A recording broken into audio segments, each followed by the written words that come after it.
वासुदेवाय।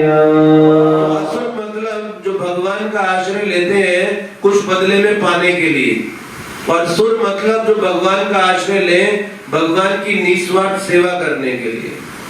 तो ऐसा नहीं कि हिरण्यकशिपु देखो था राक्षस, था असुर, लेकिन पा रहा था सिद्धि को कैसे?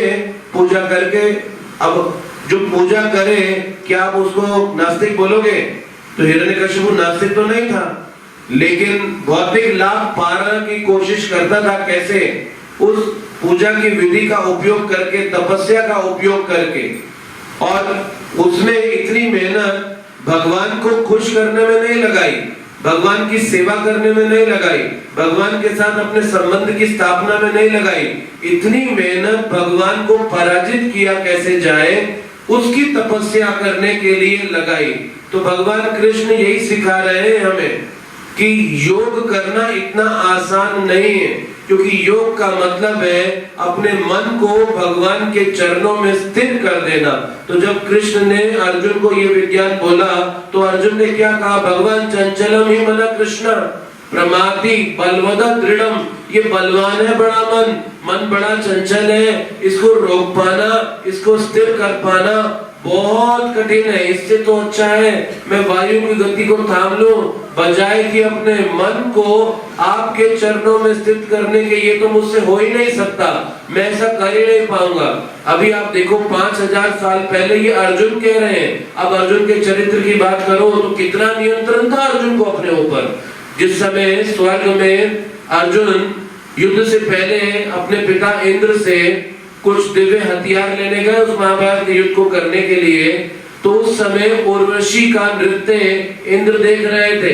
तो जैसे ही अर्जुन आए तो अर्जुन भी बैठ गए दरबार में, और वो उर्वशी को नृत्य करते हुए देखे जा रहे थे। तो इंद्र ने सोचा शायद अर्जुन की उर्वशी में रुचि है, तो उर्वशी को बोला जाओ अर्जुन के पास जाओ, उसको प्रपोज करो। और वो अर्जुन के पास आई तो अर्जुन क्या कहते हैं उर्वशी को? आप मेरी माँ के समान हो। और उर्वशी इस बात से नाराज हो गई। उन्होंने बोला हमारे स्वर्ग लोक में ये रिश्ता नहीं होता, ऐसा स्वर्ग लोक में ऐसे रिश्ते नहीं चलते। और श्राप दिया अर्जुन को नपुंसक बनने के लिए। लेकिन हम यहाँ पर क्या शिक्षा ले रहे हैं? ये व्यक्ति जो इतने बड़े चरित्र का व्यक्ति था, वो क्या कह रहा है? मैं मन नियंत्रित नहीं कर सकता। हमें क्या कहना चाहिए जब ऐसे चरित्र के व्यक्ति का ये कथन है कि कृष्ण ये मन इतना बलवान है, चंचल है, मैं इसको कंट्रोल नहीं कर सकता। तो हम सब तो मन के द्वारा हर क्षण कंट्रोल्ड हैं। हम क्या कंट्रोल करने की बात करेंगे इस मन को? हम तो हर क्षण इस मन के द्वारा ही तो रात दिन नियंत्रित है। और ये मन की स्थिति कैसी है? एक बंदर के जैसी स्थिति है। बंदर बड़ा रजोगुनी पशु है, उसके अंदर रजोगुण नजर आता है। आप उसे कुछ ना भी कहो तब भी आपको क्षति पहुंचा देगा। वो कभी शांत नहीं बैठ सकता, रात दिन सोते जागते बस हमेशा वो बंदर इतना एक्टिव क्रियाशील नजर आता है। उसी तरह से ये मन भी बिल्कुल वैसा ही है, हर क्षण 24 घंटे इतना क्रियाशील। नीति शास्त्रों में तो यहाँ तक कहा गया एक बंदर इतना क्रियाशील है, हाँ इतना एक्टिव, इतना राजसिक है, अगर उस बंदर को शराब पिला दो तो क्या हाल करेगा वो किसी का।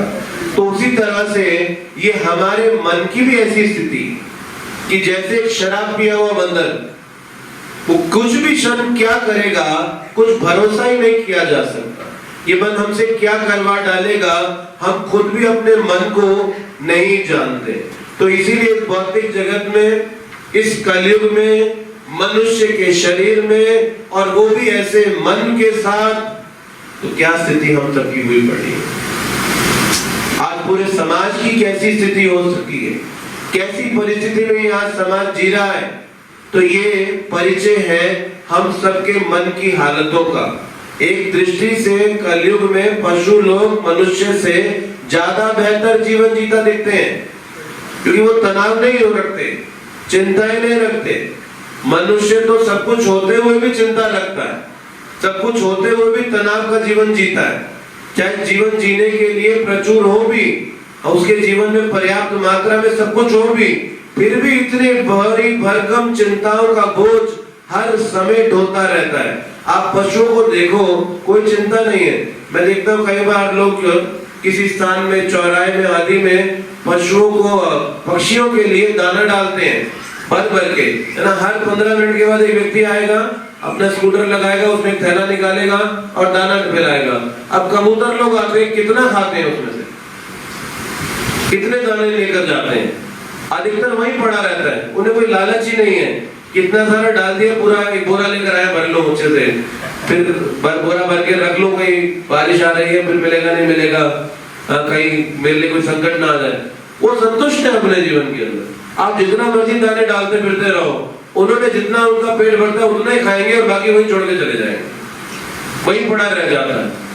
अब ये पशु पक्षियों की अगर स्थिति देखें तो कलयुग में इतनी बेहतर नजर आती है कि ना उनके अंदर लोभ नजर आता है, ना उनके अंदर किसी प्रकार से कोई तनाव नजर आते हैं।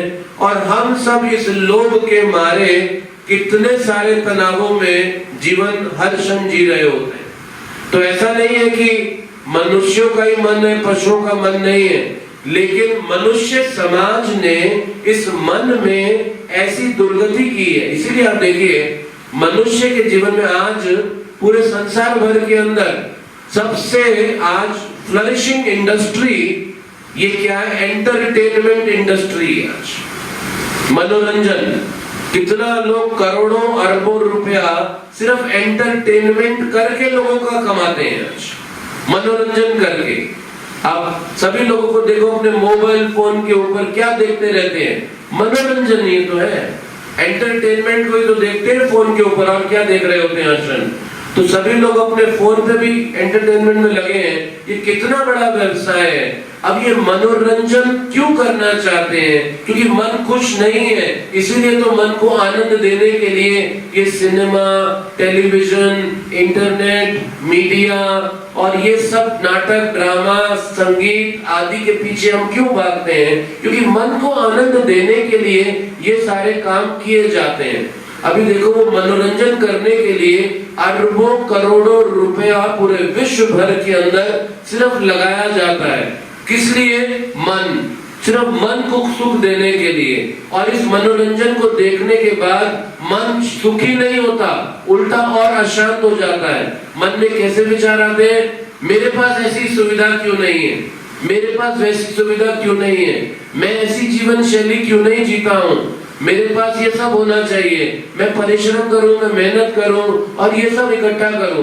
तो करोड़ों रुपया मनोरंजन में लगाने के बाद भी एक क्षण की शांति मन की नहीं मिलती, मन और दूषित हो जाता है और मन के साथ साथ आत्मा भी दूषित हो जाती है। अब वही समय अगर हम भगवान के लिए लगाएं तो मन भी शुद्ध और आत्मा भी शुद्ध।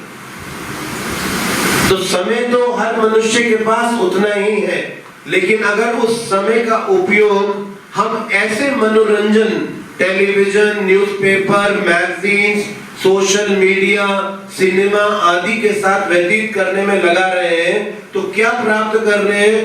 पूरी अशुद्धता, 100% अमिश्रित अशुद्धता ये हमारे मन में भरी जाती है इस सब मनोरंजन के नाम से, जिससे मन को शांति नहीं, मन को अशांति ही प्राप्त होती है हमारे जीवन के अंदर।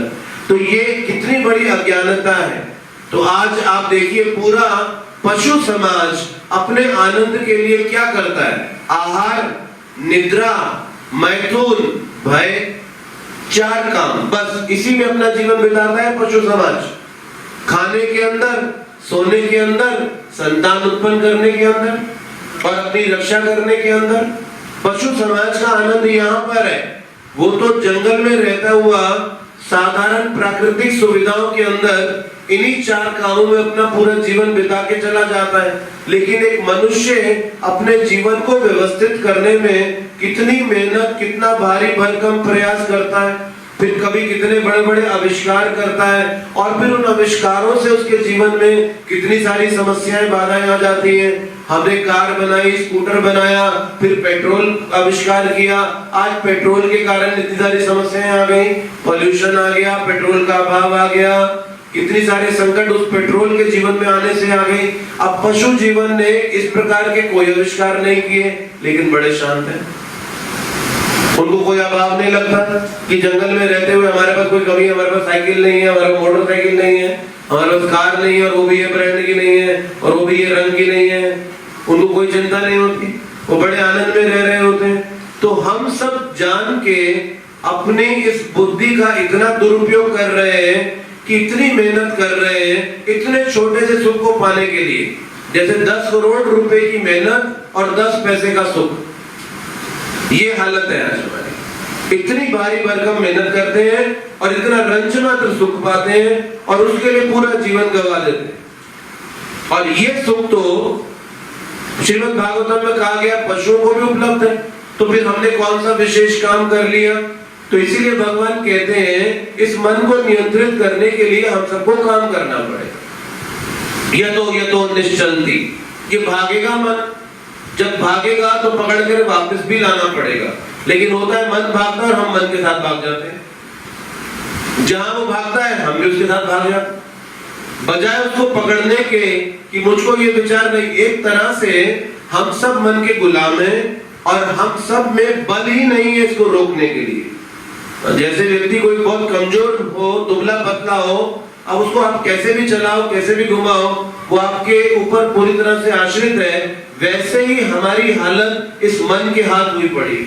तो मन इतना बलवान हो चुका है क्योंकि हम उसे जीवन भर खिलाते रहे, उसको पिलाते रहे, उसकी मांगे पूरी करते रहे। जो मन ने कहा हमने उसको दे दिया, मन की खातिर अपने जीवन में कुछ भी कर दिया, जो मन में विचार आया उसको पूरा कर दिया।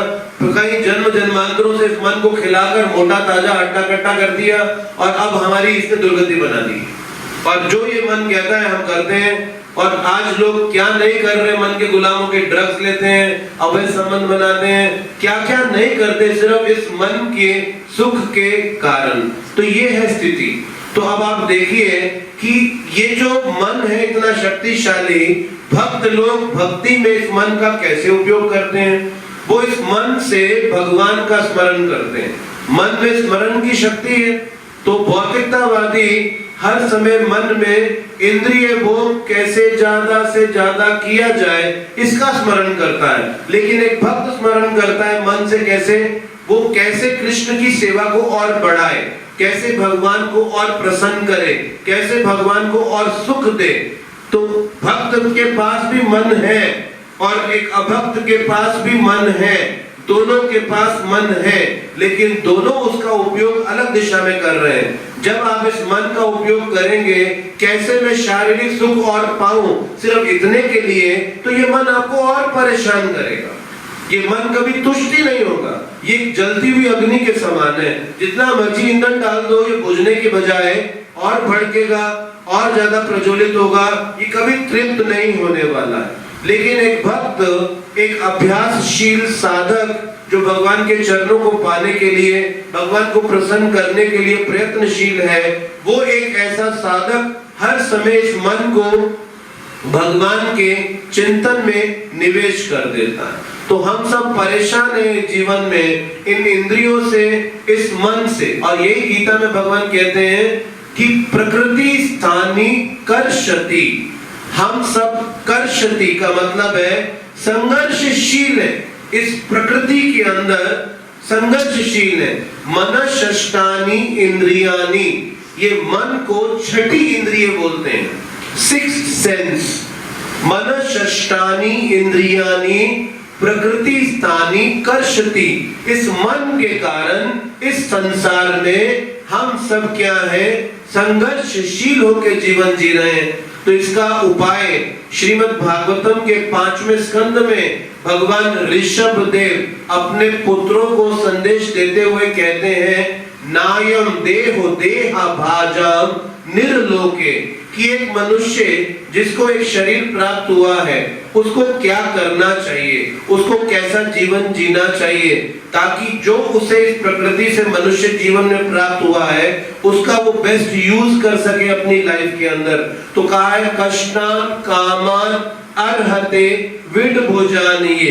ये मनुष्य का जीवन कष्टों में जीने का जीवन नहीं है, ये जीवन विड भोजानिये, सुअरों की तरह जीने का जीवन नहीं है। ये भगवान ऋषभदेव कहते हैं कि सुअर क्या करता है, मन से आसक्ति रखता है। तो हम भी मन जैसे इंद्रिय विषयों से आसक्ति रखते हैं, और उन आसक्ति का परिणाम क्या है, कष्टान कामान। कामान का मतलब है इच्छाएं। हमारी असीमित इच्छाएं हमारे जीवन में कष्ट लेकर आती हैं, क्योंकि ये इच्छाएं कभी तृप्त होती नहीं है, और हम इनकी तृप्ति के लिए इतना कठिन प्रयास, इतना परिश्रम और इतनी भागदौड़ अपने जीवन के अंदर करते हैं, तो फिर करें क्या? तो भगवान ऋषभदेव कहते हैं तपो। तपो का मतलब तपस्या करो। तपो, और कैसी तपस्या करो? दिव्यम।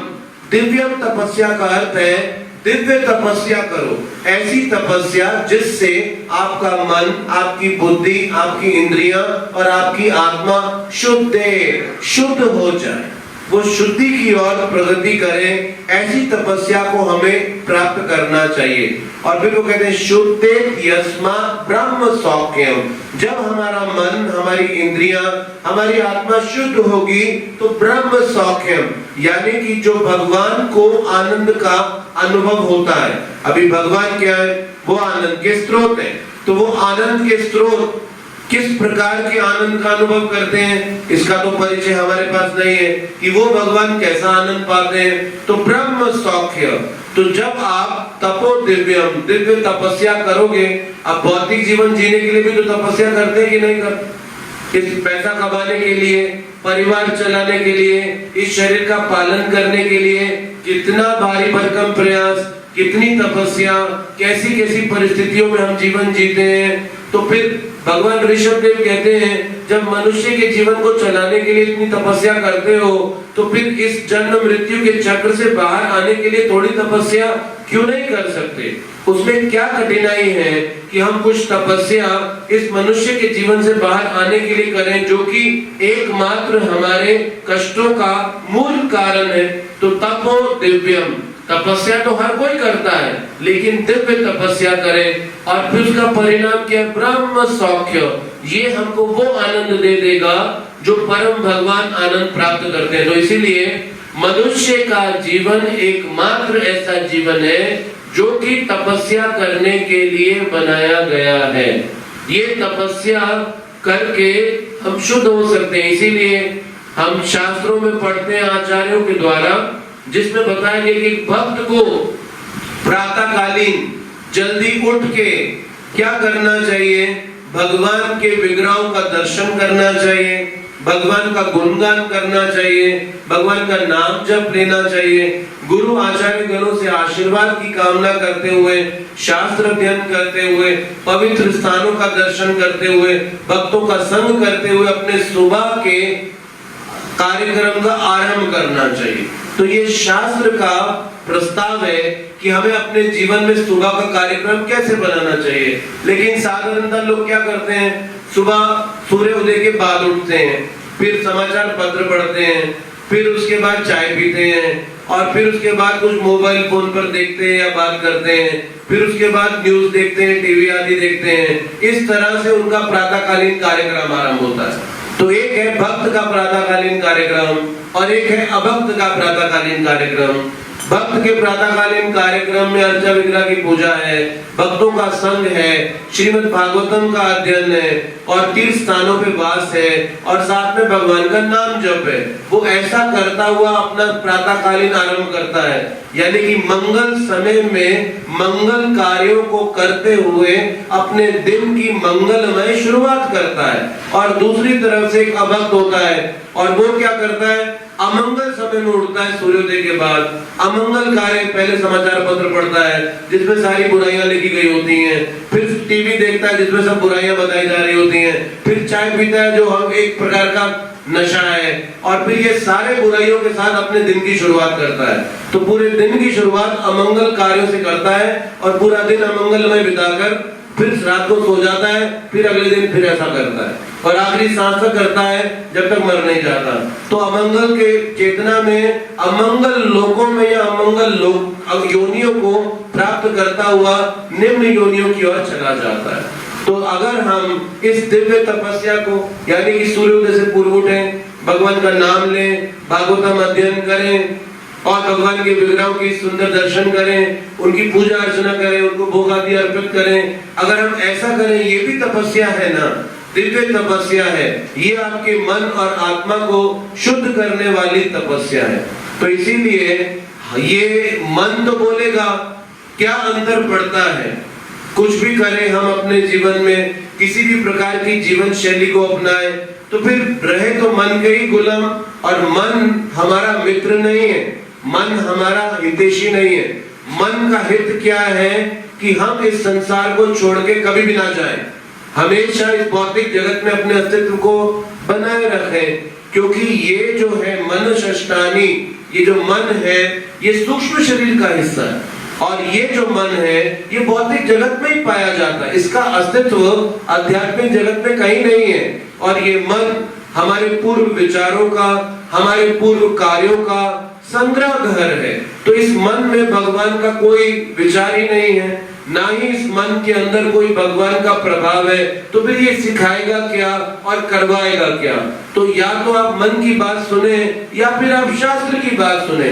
तो मन की बात सुनते हुए आज तक तो कष्ट ही पाया है, उसके अलावा तो और कुछ मिला नहीं हमें। तो हम एक बार जरा शास्त्र की बात भी सुनकर देख लीजिए, और वो भी परिणाम देख लीजिए कि ये हमारे जीवन के अंदर कितनी बड़ी दिव्य अनुभूति और कैसा ब्रह्म सौख्यम और कैसा आनंद हमारे जीवन में प्रभाव लेकर आता है।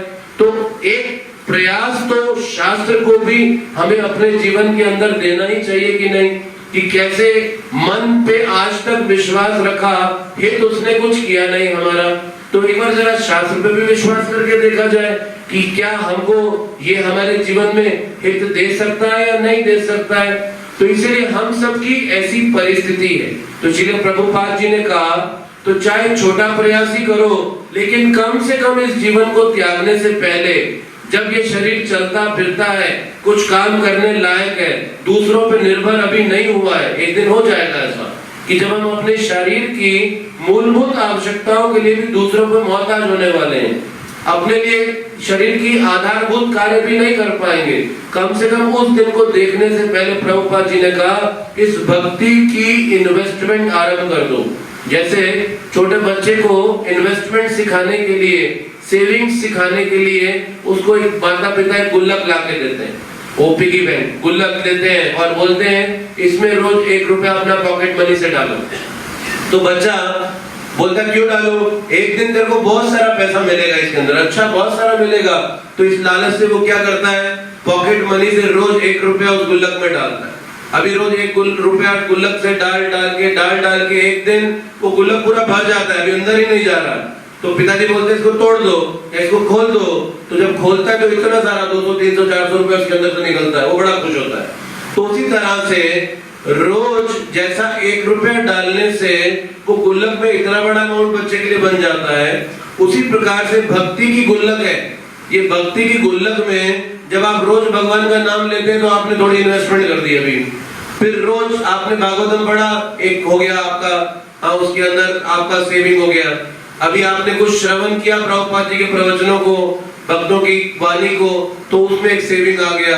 कुछ भगवान का सेवा किया, सेविंग चला गया। अब रोज इस भक्ति की गुल्लक में 1-1 रुपया डालते जब जीवन के अंत तक पहुंचेंगे तो ये भक्ति की गुल्लक भरी होगी। यानी कि ये चेतना, ये मन की गुल्लक में कृष्ण के विचार भरे होंगे। और उस समय जब शरीर त्यागेंगे तो क्या देखेंगे, यहाँ भक्त्यम यम वापी स्मरण भाव तज्जन्ते कलेवरम। जब भगवान को स्मरण करते हुए जब शरीर त्यागेंगे तो क्या पाएंगे, भगवान जैसा दिव्य स्वभाव अपने जीवन के अंदर प्राप्त करेंगे। तो इसीलिए चाहे ये इन्वेस्टमेंट है, लेकिन ये इन्वेस्टमेंट अंततः हम सबको ही अपने जीवन के अंदर लाभ देने जा रही है। लेकिन अज्ञानता में हम सोचते हैं न्यूज़पेपर पढ़ना इन्वेस्टमेंट है, मुझे करंट अफेयर्स के बारे में पता होना चाहिए। जैसे आप बदलने जा रहे हो पूरे विश्व की स्थिति, पता होने से आप सब कुछ बदल दोगे यहाँ पे। अरे पता नहीं भी होगा तो भी कुछ नहीं बदलने वाला, और पता होगा तब भी कुछ नहीं होने वाला। तो क्या करना है उसमें टाइम लगा के, क्यों ना भागवतम पढ़ ले बैठ के, क्यों ना गीता पढ़ ले बैठकर। तो ऐसे कार्यों में हम क्यों इन्वेस्टमेंट करें जो हमारे कंट्रोल से ही बियॉन्ड है। वो आपके लिए चिंता हो सकती है, लेकिन आप करोगे क्या उसका? ना आप बदल सकते ना आप कुछ कर सकते, लेकिन किसी को अगर बदल सकते हो तो वो अपने आप को बदल सकते हो, और उसके लिए हमने काम कभी किया नहीं। हम बस इधर उधर की बातें ही जीवन में बिता गए, इस नेता ने ऐसा किया, उस नेता ने ऐसा किया। अरे जो उन्होंने किया वो उनके कर्म खुद भोगेंगे, लेकिन आप क्या कर रहे हो? आपकी अपनी बात तो करें हम कम से कम बैठ के, कि हम रोज क्या इन्वेस्टमेंट कर रहे हैं इस भक्ति की गुल्लक में। अगर आप ये सब प्रश्न आज अपने आप से पूछें, आज दिन के 3 बज गए हैं, आज सुबह 3 बजे से अब तक आपने भक्ति की गुल्लक में कितनी इन्वेस्टमेंट करी इस हरे कृष्ण केंद्र में आने से पहले? या खाली पड़ी है ये गुल्लक अभी तक? क्या इन्वेस्टमेंट डालकर आए हम, और फिर मालूम नहीं कि दोबारा इसमें इन्वेस्टमेंट डालने का अवसर हमको मिलेगा भी या नहीं मिलेगा। तो इसीलिए इस प्राथमिकता को समझना आवश्यक है कि प्रत्येक दिन जैसे आप चिंतित रहते हैं अपनी फाइनेंशियल इन्वेस्टमेंट्स के लिए, प्रत्येक दिन हमको चिंतित रहना चाहिए कि ये हमारी भक्ति की इन्वेस्टमेंट ग्रो कर रही है या नहीं ग्रो कर रही है, या ये इन्वेस्टमेंट वैसे ही ठंडी पड़ी है, या अकाउंट ही खाली है, अभी तो खुला ही नहीं खाता ही बोला, अकाउंट ही नहीं खोला, अभी तो शुरू नहीं किया कुछ अपने जीवन में, ये कहीं ऐसी हालत तो नहीं है कहीं हमारी।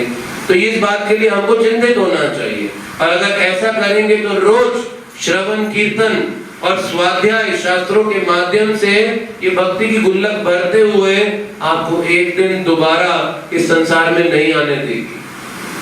तपो दिव्यम शुद्धता, तो आज ये तपस्या लगेगी, लेकिन ये तपस्या आपके जीवन में बहुत बड़ा परिणाम देने जा रहे हैं। बच्चे लोग रात भर पढ़ते हैं, क्यों? परिणाम से अटैच्ड है, और जब रिजल्ट आता है तो भूल जाते हैं कितनी मेहनत करी थी, कितने कोचिंग सेंटर के चक्कर काटे थे, कितनी कॉपियां भरी थी, कितने घंटे बैठ के लैंप शेड की लाइट में नींद आते हुए भी पढ़ाई की थी, भूल जाते हैं। तो उसी तरह से जब भगवान के धाम में जाएंगे तो भूल जाएंगे कि कितनी सुबह मंगल आरतियां उठे थे, कितनी नींद सैक्रिफाइस करी थी, कितना परिश्रम भगवान के लिए किया था, वो सारी तपस्याएं भूल जाएंगे उस परिणाम को देखते हुए। तो इसीलिए ये कृष्ण का सुझाव है गीता में कि ये मन तो भागेगा, लेकिन आप मत भागो मन के साथ। मन भाग रहा है, आपको भागने की क्या जरूरत है मन के साथ? हमें कृष्ण के साथ भागना है, ना कि इस मन के साथ, और उल्टा इस मन को खींच के लाना है कि तू भी कथा सुन, तू भी पढ़ ये गीता को, और तू भी भगवान का नाम ले। और जब ऐसा जीवन शैली और ऐसा विचारधारा रखेंगे तो फिर चिंताओं के साथ नहीं, ब्रह्म सौख्यम के साथ, ये दिव्य आनंद के साथ जीवन बिताएंगे। हरे कृष्णा।